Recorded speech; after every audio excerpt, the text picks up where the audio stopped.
नमस्कार विद्यार्थी मित्रांनो. टेट 2025 ची सध्या जोरात चर्चा चालू आहे.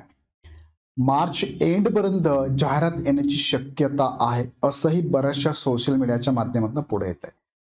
त्या फाईलवरती फक्त शिक्षण मंत्री माननीय दादा भुसे सरांची सही बाकी आहे, हे पण बऱ्याच सोशल मीडियामधनं आलेलं आहे. याबद्दल अजून पेपरला अशी ऑथराइज न्यूज किंवा एखादं पत्रक तर मात्र अजून आलेलं नाहीये. ही फक्त IQ गोष्ट आहे.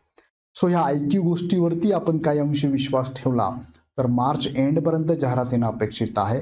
जर IQ गोष्टीवर विश्वास नसेल तर थोडा वेळ लागू शकतो, पण मात्र जाहिरात येणार हे नक्की आहे. आता पुढे घेऊन जातो मला. आता जाहिरात जर येणार असेल तर या ठिकाणी जे विद्यार्थी पात्र आहे, DED प्लस ज्यांचं TET किंवा CTET क्वालिफाईड आहे, पेपर 1 असो, पेपर 2 असो किंवा दोन्ही पेपर असो, BED प्लस ग्रॅज्युएशन किंवा पोस्ट ग्रॅज्युएशन असेल ते विद्यार्थी इथे पात्र असणार आहे. बरोबर. मग अशा विद्यार्थ्यांमध्ये एक महत्वाचा वर्ग आहे महिला. त्यातली त्यात विवाहित महिला बऱ्याचशा DED BED झाल्या आहेत.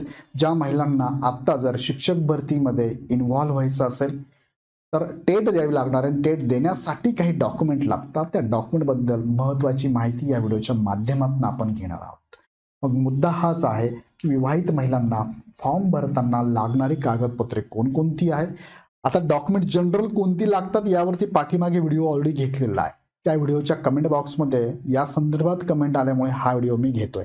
सो तुम्हालाही तुमच्या मनात काही प्रश्न असेल तर कमेंट बॉक्समध्ये ज्या टॉपिकवर जास्त प्रश्न येतील त्या टॉपिकवरती पुढचा व्हिडिओ असणार आहे. आणि व्हिडिओ लाईक करायला आणि सबस्क्राईब करायला विसरू नका, कारण तुमच्या मनातील प्रश्नांचं उत्तर म्हणजेच इग्नाइट अकॅडमी. सो नावात बदल काय करावा का नाही, तर केलं तर काय होऊ शकतं, कोणती कधीची हवी कागदपत्रे, त्यानंतर व्हॅलिडिटी प्रमाणपत्राबाबत काय आहे, लागतंच का नाही लागत तर इथे सांगून टाकतो. व्हॅलिडिटी असेल तर वेल अँड गुड, नसेल तरी तुम्हाला नंतर वेळ दिला जातो. आत्ता व्हॅलिडिटीचं नसेल तुमच्याकडे तर काही प्रॉब्लेम नाहीये, नंतर तुम्हाला काढता येतं. कारण व्हॅलिडिटी काढायला काही रिझन द्यावं लागतं. रिझन नसेल तर व्हॅलिडिटी मिळत नाही. सो कास्ट व्हॅलिडिटी आत्ता नसेल तरी काही प्रॉब्लेम नाही आहे. आणि कागदपत्रे नसेल तर काय ऑप्शन असू शकतो ते पण मी तुम्हाला सांगतो. तिकडे जाण्यापूर्वी तुम्ही जर अजूनपर्यंत इग्नाइट अकॅडमीची ग्रुप 5.0 ची बॅच जॉईन नसेल केली तर लगेच जॉईन करा. बरेचसे विद्यार्थी तयारी लागलेले आहेत. तुम्ही जर मागे असाल तर नवीन फ्रेश बॅच आपण चालू केली आहे. 24 फेब्रुवारी 2025 पासून चालू होणार आहे, म्हणजे रविवारपासून, सोमवारपासून. त्याचे डेमो लेक्चर युट्यूबला चालू, एकदा बघून घ्या. 4 ठिकाणी बघा, त्यात इग्नाइट अकॅडमीचे पण युट्यूबचे लेक्चर बघा. तुम्हाला वाटलं की याच्यात मला गेन होतंय, मार्क वाढणार आहे माझे, लगेच जॉईन करा. किंतु परंतु मला ठेवू नका, फार कमी फी मध्ये स्पेशल ऑफर खाली, म्हणजे 1999 प्लस GST मध्ये बॅच अवेलेबल आहे. ही पूर्ण टीम तुम्हाला इथे मार्गदर्शन करणार, ज्यांनी मागच्या वर्षामध्ये 1000 प्लस विद्यार्थ्यांची शिक्षक म्हणून निवड केलेली आहे. सो बरेचसे विद्यार्थी तुम्हाला भेटले पण असतील, कमेंटमध्ये पण टाकतात. खरंच खूप चांगली बॅच आहे. सो आम्ही बोलत नाही, आमचे काम बोलतात. सो लगेच जॉईन करा. त्या संदर्भात ॲप आहे, ॲप डाउनलोड करा, परचेस करा, किंवा काही शंका असेल त्या नंबरला कॉल करा. आणि विशेष तुम्हाला ह्या टेटच्या तयारीमध्ये महत्वाचं पुस्तक आहे इंग्लिशचं, बाळासाहेब बोडके सरांचं. ते सुद्धा 50% ऑफमध्ये 170 रुपयामध्ये अवेलेबल आहे. ॲपवरनं डायरेक्ट परचेस करा किंवा ऑनलाईन परचेस करा, शेजारच्या बुक स्टॉलमध्ये जाऊन परचेस करा. आता मुख्य मुद्द्याकडे तुम्हाला घेऊन जातो. हे सगळं सांगण्याच्या अगोदर मी विथ प्रूफ तुम्हाला सांगतोय, पाठीमागे 2022 ची टेटची एक्झाम झाली त्यावेळेचा फॉर्म मी भरलेला आहे, मी भरून बघितलेला आहे. त्या भरण्याच्या प्रोसेसमधून तुम्हाला मी सांगतोय की तुम्हाला कोणकोणती डॉक्युमेंट लागणार आहे. ही प्रोसेस बघा. टेट 2022 फॉर्म तुम्हाला मी इथे रेफरन्ससाठी घेतोय. आता विवाहित महिलांचे प्रश्न बघा, फॉर्म कोणत्या नावाने भरावा. आता हे मुद्दे नीट नोंद करा, मी जे काय सांगतोय त्यानुसारच तुम्हाला पुढे जायचं. बघा, पहिला मुद्दा मी तुम्हाला क्लिअर करतो इथे की फॉर्म कोणत्या नावाने भरायचा आहे. पहिला 10वीच्या नावाने. कोणत्या नावाने भरायचं आहे. पहिला तुम्हाला भरायचा आहे, जस्ट मिनिट, 10वीच्या नावाने फॉर्म भरायचा. 10वीच्या नावाने म्हणजेच कुणाच्या नावाने असेल, तुमचा फादरच्या नावाने असेल. बरोबर. हा झाला पहिला मुद्दा क्लिअर. हा. दुसरा, याच्यानंतर त्यांना विचारलं जातं, बघा 10वीच्या नावाने भरायचं आहे. याच्यानंतर विचारलं जातं नावात बदल आहे का. आता नावात बदल आहे का हा प्रश्न विचारला जातो.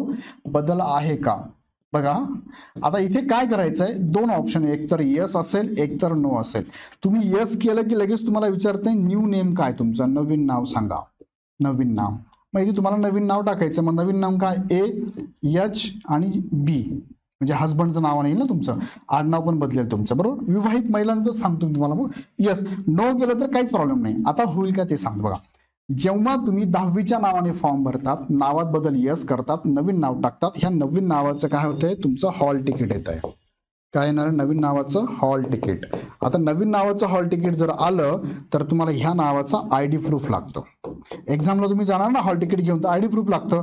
मग आयडी प्रूफ मध्ये काय काय ऑप्शन त्यांनी दिलेले आहे बघा. त्यावेळेस काय काय ऑप्शन होऊ शकता, आधार असेल, दुसरं काय पॅन कार्ड असेल, तिसरं काय होऊ शकतं तुमचं ड्रायव्हिंग लायसन्स असेल, चौथं काय होऊ शकतं तुमचं वोटिंग कार्ड होऊ शकतं, बरोबर. चौथं काय होऊ शकतं तुमचं पासपोर्ट होऊ शकतो. मग यापैकी एखादं डॉक्युमेंट तुमचं लागणार आहे ह्या नवीन नावाचं. ओके, पाहिजे म्हणजे पाहिजेच. ओके, आता हे जर असेल तुमच्या, फॉर एक्झाम्पल एखाद्या महिलेचं वोटिंग कार्ड किंवा पॅन कार्ड हे हजबंडच्या नावाचं आहे, मग ते इथे वापरू शकता. Hall ticket plus voting card म्हणजे hall ticket plus ID proof आणि प्लस काय लागेल मग अजून एक प्रूफ असं लागेल. काय प्रूफ लागेल की तुम्ही ज्या हजबंडचं नाव टाकलंय त्या हजबंडला पण प्रूफ लागेल ना की हेच हजबंड आहेत का. कशावरनं, मग तुम्ही पॅन कार्ड दाखवलं म्हणजे झालं का, नाही. मग त्यासाठी प्रूफ काय लागतं, ऑप्शन 2 आहेत. एक तर ऑप्शन तुमचं मॅरिड सर्टिफिकेट लागतं, नाही तर गॅझेट कार्ड लागतं. दोघांपैकी एक लागेल म्हणजे लागेल. कारण हे हजबंड आहेत हे कशावरनं प्रूफ केलं तुम्ही, कळतं ना मी काय म्हणतोय. लग्नाची पत्रिका दाखवू नका त्यांना, ते चालेल का, नाही. तुम्ही लग्नाला बोलवलंच नव्हतं ना, मग कशी काय लग्नाची पत्रिका दाखवता. सो ती डिझाईन करता येते. सो दोघांपैकी एक लागेल, मॅरेज सर्टिफिकेट किंवा गॅझेट. हे झालं ज्यांना नावात बदल करायचा असेल त्यांच्यासाठी. आता जेव्हा तुमच्याकडे मॅरेज सर्टिफिकेट किंवा गॅझेट असतं, विवाहित महिलांच्या बाबतीतच बोलतो मी, तेव्हा तुम्ही दोघांची डॉक्युमेंट वापरू शकता. एक हजबंडच्या नावाचे डॉक्युमेंट वापरू शकता, एक फादरच्या नावाचे पण डॉक्युमेंट वापरू शकता. तुम्हाला काही प्रॉब्लेम नाहीये. तुम्ही दोन्ही डॉक्युमेंट समोर ठेवा डीव्हीला आणि त्याला जोडी फक्त हे ठेवा, एकतर हे, काही प्रॉब्लेम नाही. दोघांचे डॉक्युमेंट तुम्हाला वापरण्याचे चान्स आहे. दोघांचे डॉक्युमेंट तुम्ही डीव्हीला वापरू शकता, काही इश्यू नाही. हा झाला पहिला मुद्दा. आता दुसऱ्या मुद्द्याकडे घेऊन जातो. ज्यांच्या नावामध्ये बदलच नाहीये, फॉर एक्झाम्पल नो आहे, मग त्यांचं काय होणार आहे, हा ऑप्शन. मग त्यांचं काय होणार आहे, त्यांचा पहिला मुद्दा असणार बघा. मी इथे थोडा वेगळा पेन दाखवतो. नावात बदल नसेल तर मग काय, फादरच्या नावाचं तुमचं काय येईल, हॉल तिकीट येणार. फादरच्या नावाचं हॉल तिकीट. जरी तुमचं लग्न झालंय पण तुम्ही नावात बदल नाही केलं, करू शकता ना. सर मला हजबंडच्या नावाचे माझ्याकडे डॉक्युमेंट नाहीये किंवा माझ्याकडे फादरच्या नावाचे आहे ना सर, मग मला वापरायचे नाही हजबंडच्या नावाचे का, कारण मला मग हे लागेल ना, हे माझ्याकडे नाही आता. तसंही तुम्ही आता काढलं तरी काही प्रॉब्लेम नाहीये. आता काढू शकता तुम्ही, 10-15 दिवसात मिळू शकतं, तुम्हाला वापरू शकता तुम्ही. पण एखादं वाटलं की नाही सर मला जाऊ दे, नको, ते काढायचंच नाहीये, मला फादरच्या नावाचं वापरायचं, काही प्रॉब्लेम नाहीये. तुम्ही नो करू शकता नावात बदल. जरी तुम्हाला सर मग माझं लग्न झालं मी नो केलं, चालेल का, चालेल ना, काही प्रॉब्लेम नाही. का बरं करायचं, डॉक्युमेंटमध्ये काही बदल नकोय म्हणून ते हा प्रश्न विचारलेला आहे. मग इथे नो केलं तुम्ही, फादरच्या नावाचं हॉल तिकीट येईल तुम्हाला, फादरच्या नावाचंच तुम्हाला आयडी प्रूफ लागेल, बाकी काहीच लागणार नाही. क्लिअर झालं. हा, मात्र इथे तुम्ही हजबंडच्या नावाचं कोणतंही डॉक्युमेंट वापरू शकता का, तर नाही, आयडी प्रूफ म्हणून. हा, मात्र दुसरा मुद्दा आहे, सर इथपर्यंत ठीक आहे, मी हे वापरलं हजबंड फादरच्या नावाचं, पण माझं एक असं एज्युकेशन डॉक्युमेंट आहे, फॉर एक्झाम्पल माझं बीएड आहे, माझं डीएड आहे, माझं ग्रॅज्युएशन आहे, किंवा अदर काय डॉक्युमेंट जे डीव्हीला लागतात त्यामध्ये, जसं की डोमेसाईल वापरलं मी, हजबंडच्या नावाचं आहे सर, मी काय करू मग. अदर डॉक्युमेंट जे आहेत, कास्ट सर्टिफिकेट, आता कास्ट सर्टिफिकेट तुम्हाला मी पुढे सांगतो, पण अदर असे डॉक्युमेंट आहे ज्याच्यामध्ये तुम्हाला हजबंडचं नाव जर वापरायचं असेल, इथे नो केलं तुम्ही तरी पण तुम्हाला हजबंडच्या नावाचं एखादं डॉक्युमेंट वापरायचं असेल, वापरू शकता. कधी वापरू शकता, त्यासाठी परत एकदा मी तुम्हाला सांगतो, एक तर मॅरेज सर्टिफिकेट किंवा गॅझेट तुमच्याकडे असेल तर तुम्ही दुसरं जे नावाचं आहे, कोणाचं असेल, म्हणजे हजबंडच्या नावाचं असेल किंवा अदर काही नावाने असेल, चुकीचं वडिलांचं नावच वेगळ्या पद्धतीने असेल, तर तुम्ही ह्या मॅरेज सर्टिफिकेट असेल तर हजबंडच वापरतील.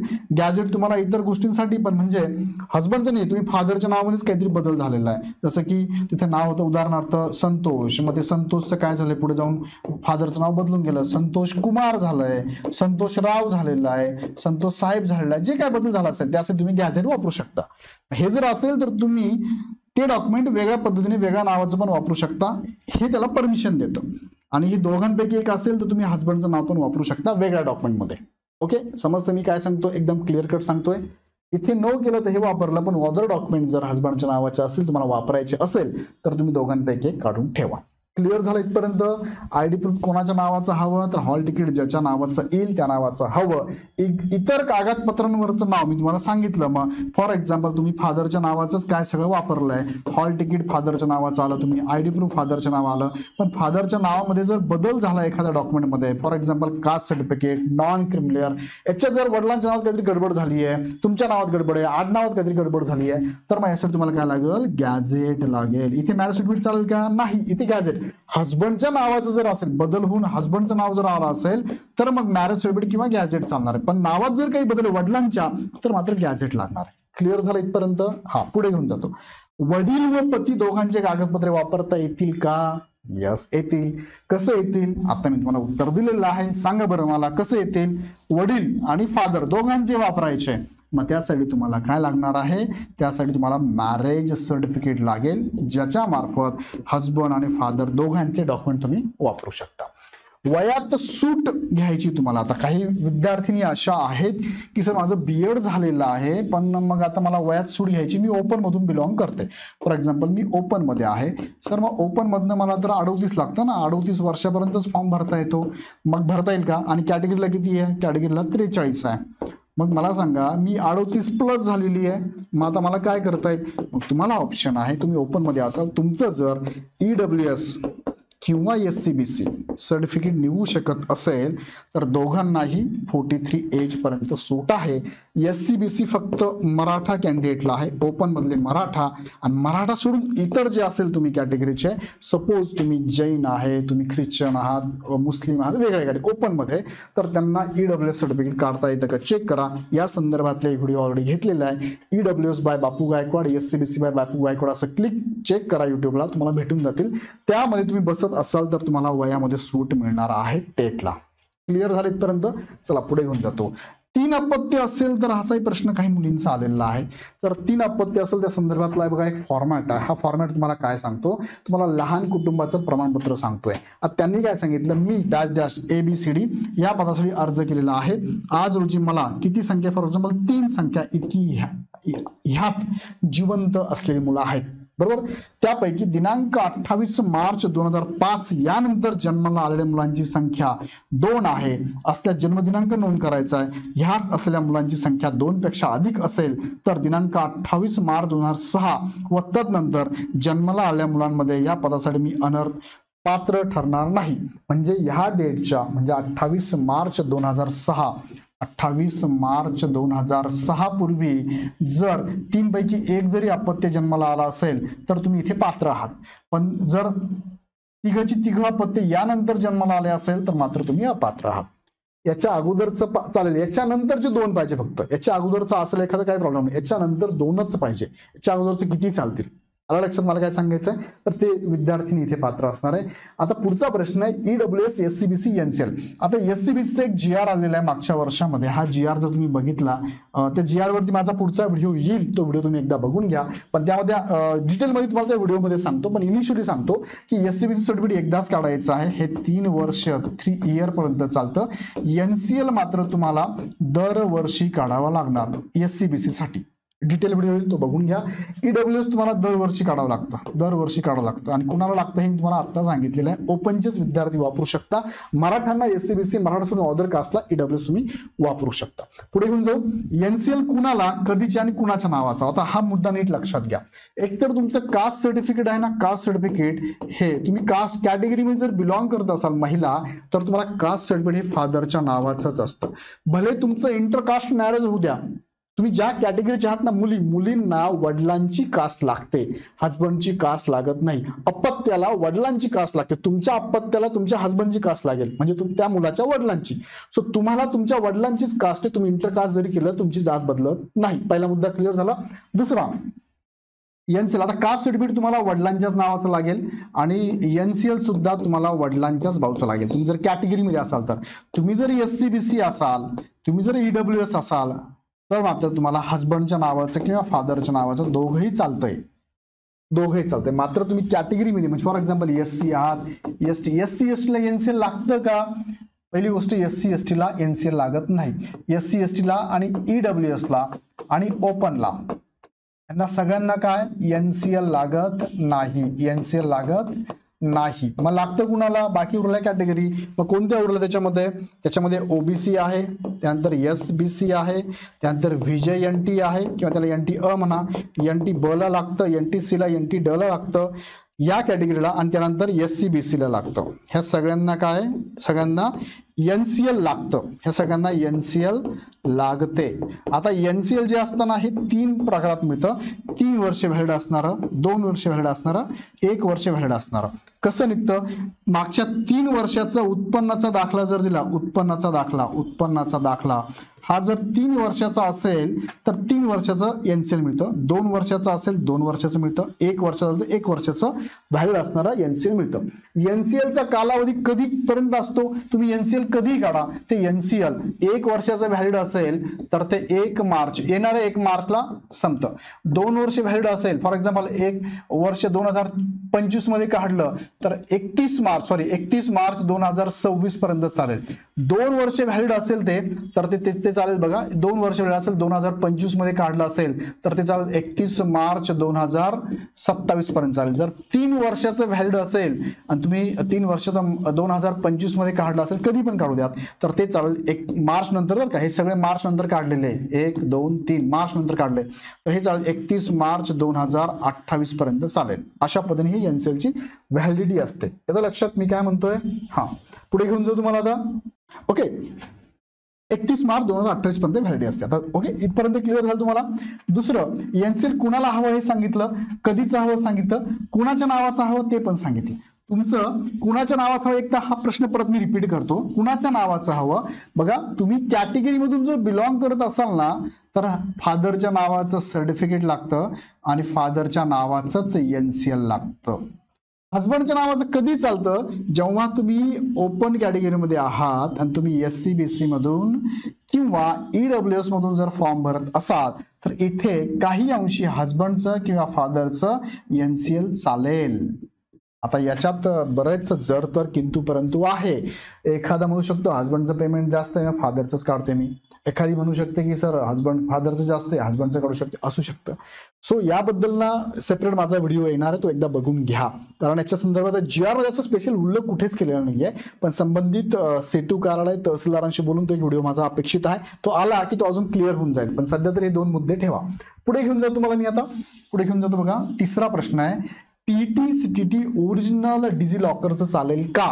लक्षात घ्या, डिजिलॉकरचं तुम्ही फॉर्म भरण्यासाठी वापरा, काही प्रॉब्लेम नाहीये, काही प्रॉब्लेम नाही. पण मात्र जेव्हा DV असेल, DVच्या वेळेस मात्र ओरिजिनल हार्ड कॉपी मधलं तुम्हाला हे सर्टिफिकेट लागणारच आहे, लक्षात घ्या. सो आता नसलेला फॉर्म भरा, मात्र तोपर्यंत हार्ड कॉपीमध्ये शिक्षणाधिकारी ऑफिसला जाऊन चौकशी करा. त्या ठिकाणी डिपार्टमेंट आहे, ते तुम्हाला सांगतील कुठून मिळेल, कसं मिळेल, कसं मिळण्यासाठी काय काय लागेल. ओके, कास्ट व्हॅलिडिटी जी आहे ना ही असेल तर, इफ असेल तर ओके, नसेल तर काही प्रॉब्लेम नाहीये, नंतर दिलं तरी चालतं. का? कारण कास्ट व्हॅलिडिटी काढायला काय लागतंय? रिझन लागतं, बरोबर आहे. म्हणजे रिझन असेल तरच ते देतात, अन्यथा देत नाही. त्यामुळे आता नसेल तर डोंट वरी, सिलेक्ट झाला, अपॉइंटमेंट मिळाली की अपॉइंटमेंट लेटर घेऊन जा, मिळून जाईल तुम्हाला. ओके, ॲपियर स्टुडंट टेट देऊ शकतात का? बीएड ॲपियर आहे फॉर एक्झाम्पल एखादा, किंवा एखादा डीएड ॲपियर आहे तर देऊ शकतात का? 100% नाही देऊ शकत. बरं, एक्झाम दिलेली आहे, सपोज एक्झाम दिलेली आहे, मी देऊ शकतो का? एक्झामचा रिझल्ट जर आला असेल, रिझल्ट त्यातली त्यात रिझल्टची सॉफ्ट कॉपी जरी असेल तरी तुम्ही फॉर्म भरू शकता, देऊ शकता. पण जर हे नसेल, एक तर रिझल्ट मध्ये सॉफ्ट कॉपी मध्ये नसेल किंवा हार्ड कॉपी मध्ये, दोघांपैकी एक, तर तुम्ही इथे टेट देऊ शकत नाही. कारण तिथे टाकावं लागतं ना, तुम्ही कधी पास झालाची डेट टाकावं लागते, किती मार्क पडले टाकावं लागतं, ऍटलीस्ट डेट. कारण सर्टिफिकेट सॉफ्ट कॉपीवर जी डेट असेल तीच हार्ड कॉपीवर असेल, सो ती डेट टाकावी लागते. म्हणून तुम्हाला इथे टाकता येणार नाही, ॲपियर चालणार नाही, किंवा रिझल्ट पेंडिंग असले चालणार नाही. फॉर्म भरताना ओरिजिनल सर्टिफिकेट लागतं का? नाही, फॉर्म भरताना ओरिजिनल लागत नाही. तुमच्याकडे झेरॉक्स असेल त्याची फोटोकॉपी अपलोड कर, किंवा झेरॉक्सवरची माहिती घेऊन तुम्ही इथे माहिती भरली तरी चालते. पण डीव्हीच्या वेळेस जी माहिती तुम्ही इथे भरतात ना झेरॉक्सवरनं, त्याचीच ओरिजिनल लागते, हे लक्षात घ्या. ओरिजिनल घरी आहे, तिकडे सापडावं लागेल, आता सापडत नाही. पण मात्र डीव्हीच्या वेळेस लागेल बरं का. आता तुम्ही म्हणाल नंतर बघू, पण त्यावेळेस लागेलच, हे खात्री करा, मगच ते फॉर्म भरा तसा. ओके, डोमेसाईल सर्वांना लागणार का? येस, 100% लागणार. डोमेसाईल म्हणजे काय? तुमचं राष्ट्रीयत्व आहे, महाराष्ट्रीयन आहात तुम्ही, महाराष्ट्रात राहतात तुम्ही, तर लागेलच आहे, सगळ्यांनाच लागेल. नसेल तर काढून ठेवा, वेळ आहे. हा व्हिडिओ घेण्याचा उद्देशच असा आहे की टेटच्या आणायला अजून वेळ आहे. सो आता सगळी डॉक्युमेंट रेडी करून ठेवा. तुम्हाला हवा तो मुद्दा माझ्या व्हिडिओतून मिळाला की मला कमेंटमध्ये कळवा. कोणता मुद्दा तुम्हाला अपेक्षित होता, कोणत्या प्रश्नाचं उत्तर मिळेल ते पण मला कमेंटमध्ये कळवा. मला पण बरं वाटेल, आमच्या टीमला पण बरं वाटेल की तुमचे सगळे कमेंट बघून शॉर्टलिस्ट करून आम्ही सगळे मुद्दे घेतलेले आहे. सो कमेंटमध्ये टाका. एखादा प्रश्न राहिला असेल तर तो पण टाका, हायलाईट करा. मी त्याच्यावरती नक्की पुढचा व्हिडिओ घेतो. आणि परत एकदा, तुम्ही जर तयारी करता असाल तर लगेच गुरु 5.0 ची बॅच जॉईन करा. 100% तुम्हाला फायदा होईल, मी शाश्वती देतो. युट्यूबवर जाऊन चेक करा, हे सगळ्यांचे व्हिडिओ तुम्हाला बघायला मिळतील. अगदी सिंपल भाषेत तुम्हाला हे समजून सांगताय. तुमचे मार्क वाढणार असं तुम्हाला वाटत असेल तर लगेच जॉईन करा. बरेचसे विद्यार्थ्यांनी जॉईन केली. 24 तारखेपासून, सोमवारपासून बॅच लॉन्च झाली आहे. 24 तारखेपर्यंत तुम्हाला शिवजयंतीची स्पेशल ऑफर आहे. 1999 50% ऑफर आहे बघा याच्यामध्ये. लगेच जॉईन करा. त्यात सगळे तुम्हाला नोट्स आहे, पीडीएफ नोट्स आहे, क्लास नोट्स आहे, लेक्चरच्या नोट्स आहे. त्यानंतर तुम्हाला टेस्ट सिरीज बऱ्या प्रमाणात अवेलेबल आहे, कुठेच जायची गरज नाही आहे. सो लगेच जॉईन करा. काही शंका असेल तुम्हाला ह्या हेल्पलाईन नंबरला कॉल करा. अदरवाईज ॲप डाउनलोड करून डायरेक्ट पण परचेस करू शकता. व्हिडिओ आवडला तर लाईक करा, चॅनल सबस्क्राईब करा. भेटूया नेक्स्ट व्हिडिओमध्ये. धन्यवाद.